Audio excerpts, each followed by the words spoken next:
ముక్తాదేవి విల్లాలో జరుగుతున్న ఫ్యామిలీ మీటింగ్కి వెళ్లాడు సాగర్.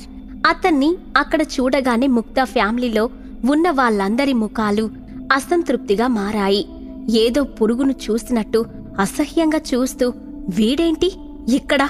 మనం పిలవలేదు కదా, అయినా వీడు ఉంటే ఎంత లేకపోతే ఎంత అని అనుకున్నారు అందరూ.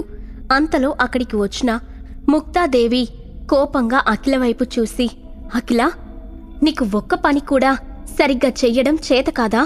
నీ వల్ల ఇప్పుడు ఎంత పెద్ద తప్పు జరిగిందో అర్థమవుతుందా? అయినా కొలాబరేషన్ డీల్ చేయడం నీ వల్ల కాదు అని తెలిసినా ఒక అవకాశం ఇద్దామని చూశాను చూడు. నాది తప్పు. నువ్వు మొత్తం స్పాయిల్ చేసి మన ముక్తా గ్రూప్ని రోడ్డుపైకి తీసుకొచ్చావు. నువ్వు చేసిన దానికి వాళ్ళు మనల్ని ఊరికి వదిలిపెడతారు అనుకున్నావా అని సీరియస్గా అడిగింది. అప్పుడు అఖిల ముక్తాదేవి వైపు చూసి, సారీ గ్రాని, నేను చాలా జాగ్రత్తగా ప్లాన్ చేశాను. కానీ ఈ తప్పు ఎలా జరిగిందో నాక్కూడా అర్థం కావడం లేదు అని చెప్పి తలదించుకుంది. ఇప్పుడు సారీ చెప్తే ఉపయోగం ఏముంది? జరిగిపోయిన తప్పు సరిదిద్దుకోగలవా? లేక నువ్వు సింపుల్గా సారీ చెప్పేస్తే ఆ స్వప్నలో కంపెనీ మనల్ని క్వశ్చన్ చేయకుండా వదిలేస్తుందా?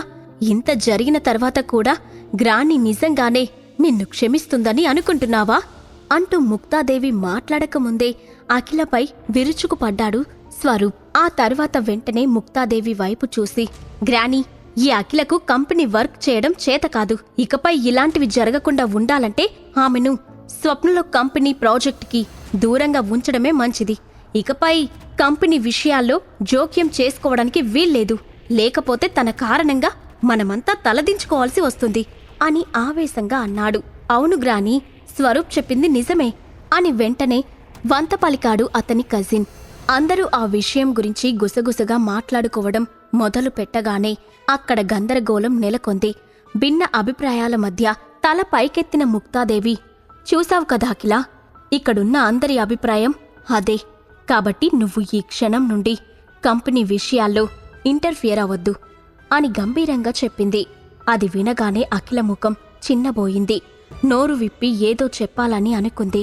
కానీ ఏం చెప్పాలో ఎలా చెప్పాలో తెలియలేదు. ఇంతలో సాగర్ ముందుకు వచ్చి, నేను దీనికి ఒప్పుకోవడం లేదు అని అన్నాడు. ఆ మాట వినగానే ఒక్కసారిగా హాల్ మొత్తం నిశ్శబ్దంగా మారిపోయింది. కాని వెంటనే ఏదో పెద్ద జోక్ విన్నట్లు అందరూ అతన్ని చూసి నవ్వుకున్నారు. మామూలుగానే సాగర్కి ముక్తా కుటుంబంలో ఎలాంటి విలువ లేదు. అందుకే అతను ఎప్పుడు నోరు తెరిచి మాట్లాడలేదు. అలాంటిది ఇప్పుడు మాట్లాడటంతో తన భార్యను సపోర్ట్ చేయడానికే ప్రయత్నిస్తున్నాడని వాళ్ళు పెద్దగా పట్టించుకోలేదు. ఇక్కడ నీ అభిప్రాయం ఎవరూ అడగలేదు. Anurag hotel boss Menaka international CEO. నీకు తెలిసినంత మాత్రాన ఇక్కడ నీ వాల్యూ పెరుగుతుందని అనుకోవద్దు అని స్వరూప్ తన అసూయను బయటపెట్టాడు. కాని సాగర్ వాళ్ల మాటలు పట్టించుకోకుండా ఎదురుగా ఉన్న ముక్తాదేవి వైపు చూశాడు. ఇప్పుడు నువ్వేమన్నావ్? సాగర్ వైపే సీరియస్గా చూస్తూ అడిగింది ముక్తాదేవి. మీ నిర్ణయానికి నేను ఒప్పుకోవడం లేదని చెప్పాను. మీరంతా ఈ స్వరూప్ మాటలు విని నా భార్యను తప్పుపడుతున్నారు. జరిగేదేంటో క్లియర్గా ఎంక్వైరీ చెయ్యకుండానే మీరు నిర్ణయం తీసుకోవడం కరెక్టు కాదు కదా అని అన్నాడు సాగర్. అంటే మేం అఖిలకు అన్యాయం చేశామా అని సూటిగా అడిగింది ముక్తాదేవి.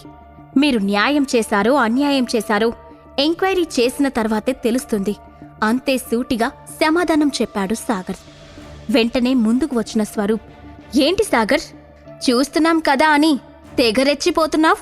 అయినా నీ ఒపీనియన్ ముక్తా ఫ్యామిలీకి అవసరం లేదు. ముక్తా ఫ్యామిలీ మొత్తం గౌరవించే గ్రానీకి ఎదురు మాట్లాడితే చూస్తూ ఊరుకోను అని పిడికిలి బిగించాడు. సాగర్ చిన్నగా నవ్వి, ఏంటి స్వరూప్, నేనేదో నిజాలు బయటకు తీసుకొద్దామని మాట్లాడుతూ ఉంటే నువ్వేమో నిజాన్ని దాచడానికి ప్రయత్నిస్తున్నట్టు అనిపిస్తుంది. ప్రాపర్గా ఎంక్వైరీ చేస్తేనే కదా అసలు దొంగ ఎవరో తెలిసేది అని స్వరూప్ కళ్ళలోకి సూటిగా చూస్తూ అన్నాడు. ఆ మాటలకు తడబడిపోయిన స్వరూప్, ఏయ్, నీకొకసారి చెప్తే అర్థం కాదా? గ్రాని డెసిషనే ఫైనల్, అందులో మాట్లాడ్డానికి మరేం లేదు అని తేల్చి చెప్పేశాడు. అయితే ఇదంతా నా భార్య వల్ల జరిగిందని మీరంతా ఖచ్చితంగా ఎలా చెప్తున్నారు? ఎందుకంటే నేను నిజానిజాలను నేరుగా రేష్మను అడిగే తెలుసుకున్నాను. జరిగిన దాంట్లో అఖిల తప్పేం లేదు. అయినా కూడా మీరు ఆమెను దోషిగా నిలబెట్టాలి అనుకుంటే సరైన ఆధారాలు చూపించాలి అని గంభీరంగా అన్నాడు సాగర్. ఆ ప్రశ్నకు సమాధానం చెప్పలేక స్వరూప్ కోపంగా పిడికిలి బిగించాడు. సాగర్ మాట్లాడిన మాటల్లో నిజం ఉండడంతో అక్కడ ఉన్న వాళ్ళందరూ ఆలోచనలో పడ్డారు. పరిస్థితి తన చేయి జారిపోతుంది అని గ్రహించి దవడపళ్లను బిగిస్తూ, ఇక చాలు సాగర్, ఇప్పటికే నువ్వు చాలా ఎక్కువ చేశావు. ఇది ముక్తా ఫ్యామిలీ విషయం. ఇందులో నీకు మాట్లాడే హక్కు ఎప్పటికీ రాదు అని అన్నాడు స్వరూప్. ఇందాక నుండి చూస్తున్నాను, అసలు నువ్వు ఎందుకు కంగారు పడుతున్నావ్? ఎంక్వైరీ చేస్తే నిజానిజాలు తెలిసిపోతాయి కదా. కొంపతీసి దీని వెనుక నువ్వు కాని లేవు కదా అని అనుమానంగా అడిగాడు సాగర్. ఆ మాటలకి అక్కడ ఉన్న వాళ్ళందరూ షాక్ అయ్యారు. ముక్తాదేవి కూడా కోపంగా సాగర్ వైపు చూస్తూ, ఇక చాలు సాగర్, నీ ప్రవర్తన హద్దులు మీరుతుంది. ఇంకొక మాట నీ నోటి నుండి బయటకు వచ్చినా మెడ పట్టుకుని బయటకు గెంటాల్సుంటుంది అని హెచ్చరించింది. ఆమెకి కోపం రావడంతో ముక్తా ఫ్యామిలీ మెంబర్స్ అంతా హడలిపోయారు. సాగర్ తనని సపోర్ట్ చెయ్యడం ఇష్టం లేని అఖిల ముందుకు వచ్చి సాగర్కి మాత్రమే వినపడేలా, సాగర్, ఇప్పటివరకు క్రియేట్ చేసిన సీన్ చాలు. ఇక ఇంతటితో ఆపై. నువ్వేమీ నన్ను కాపాడాల్సిన అవసరం లేదు. నన్ను నేను చూసుకోగలను అని చిన్నగా అంది. శైలజ తన కుర్చీ నుంచి లేచి, ఎప్పుడు చూడు నువ్వు మాకు ప్రాబ్లమ్స్ తీసుకురావడానికే వస్తూ ఉంటావు అని చీదరింపుగా చూస్తూ, మేమే అత్తయ్య ముందు మాట్లాడ్డానికి 1-2 సార్లు ఆలోచిస్తాము. అలాంటిది నువ్వు ఆమెను నేరుగా నిలదీస్తున్నావు. నీకసలు బుద్ధుందా అని పటపటా పళ్ళు కొరికింది. ఆ మాటలతో సాగర్ ఆమె వైపు, చుట్టూ ఉన్న వాళ్ళ వైపు చూశాడు. వాళ్ళందరూ కోపంతో ఊగిపోతున్నారు.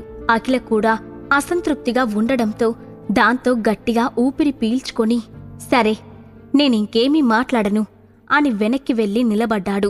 ఈ ప్రశ్నలకు సమాధానాలు తెలుసుకోవాలంటే నెక్స్ట్ ఎపిసోడ్ వినాల్సిందే.